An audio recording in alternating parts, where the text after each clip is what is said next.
Tech giant Meta plans to spend $13 billion to build an AI-focused data center in Alberta Sturgeon County. Now, this will be Meta's first data center in Canada, its largest outside of the US. And while breaking ground on this project Wednesday, Alberta Premier Danielle Smith said this. Alberta is the ideal North American spot for data centers, thanks to affordable electricity, flexible power generation, a cooler climate, a skilled workforce, and lots of homegrown expertise in AI. Joining us now is Marina Freire Gormaly, Associate Professor at York University's Department of Mechanical Engineering. Professor, it's good to talk to you today. Nice to talk to you as well. Let's start with those comments that we just heard by Premier Smith earlier this week. Is Alberta the best place in North America for a data center? It definitely has a really good climate for cooling down a data center using its natural climate. So whenever we have a location that has a naturally cooler climate, we can cool down the data center without using a different technology called evaporative cooling. A lot of the concern, like you're pointing out, is about the water, particularly when it comes to hyperscale AI data centers like this one. People are concerned about water use, water waste. What companies like Meta tell us is that these newer facilities, they're much more efficient. They've said that this center will use less water annually than a typical golf course in Alberta. Is that true? Yes, because these types of cooling systems, instead of relying on evaporative cooling, as they would do in a hotter climate, they can just rely on using the temperature differential between the climate of the natural outdoor temperature, like 20 degrees or even minus 20 degrees Celsius in Alberta, and use that to remove the heat from the data center, which removes the heat at around 55 degrees Celsius. But it also does get hot in Edmonton. Does that change the equation there? Well, when it's hot and humid, there's a dry bulb temperature, which is the most important part. So as long as it stays between 8 to 10 degrees cooler than the temperature that they're removing from the data center, so they're removing it, say, at 55 degrees Celsius, as long as the dry bulb temperature, so 40 degrees Celsius or 45 degrees Celsius, as long as it's cooler than that, they can use natural cooling. All right, so essentially they're recycling the same amount of water. It's not evaporating. It's being cooled by the climate, among other technologies. Let's talk about the power side of things, because this is a 1 gigawatt project, which means that is the amount of power that it will consume. That is a big number. It's the amount that entire cities consume. Meta says it will have no impact on the grid, however, because they will be funding their own natural gas-powered energy.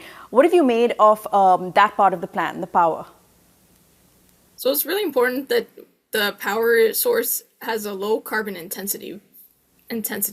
So if we use something like natural gas, it's releasing carbon dioxide, and depending on how they design that plant, it might be relying on an evaporative cooling tower.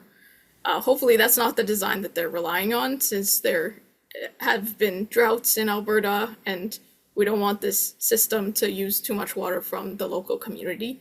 But if they can rely on renewable sources of electricity like rooftop solar, wind, hydropower, maybe with improved transmission from areas with a cleaner area of grid, or even installing new technologies like new small modular reactors in the region, that could reduce the carbon intensity of the power that they're relying on for this data center, because data centers do use a lot of electricity. What do you make of the way Canada has tackled data centers in the country? You know, increasingly there is a requirement for facilities like this one. We've seen a lot of pushback, particularly south of the border. You know, Alberta's premier, she's tried to come out and say that they've been very careful. They have this BYOP policy, bring your own power, things like that. Meta apparently ticks all these boxes for this particular project. It's Meta's first in Canada, but we know Amazon has a data center here. What has been the experience so far, and do you think this one is a step in the right direction? So I think the idea of bring your own power is important because the grid is quite stressed in Alberta. It's important, though, that those sources of electricity that they put online aren't highly emitting. So we don't want them installing a bunch of diesel generators, so then they've brought their own power, but they're also providing quite a bit of pollution.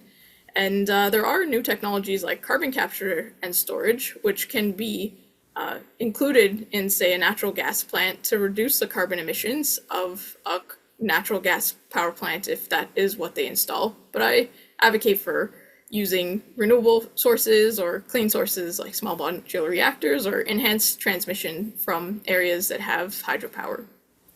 All right, just my final question then. On the whole, how do you feel about this from a sustainability perspective? Because this will be a massive facility covering more than 700 hectares just north of Edmonton. Premier Smith says it's on land that's already been zoned for industry. The community will not be negatively impacted. Are you satisfied with that assessment? I think there's still areas where they can further improve the sustainability of the hyperscale data center by installing things like a blue roof, which collects the rainwater, and then that rainwater can be used in the facility for faucets and toilet flushing, and that can further reduce their water footprint. As well, they can design the hyperscale facility with good stormwater management and be able to also co-locate it with systems like a greenhouse, which can use the low-grade heat, which is emitted by these types of hyperscale data centers. So why not make use of that low-grade heat to grow food and improve our food security in the region? All right, Marina, we'll leave it there for now, but thank you. I mean, thanks for sharing your perspective, helping us understand some of these complex ideas, and of course, some very interesting ideas there. Thank you. Thanks for having me. It's a great to discuss today. Marina Freire Gormaly of York University.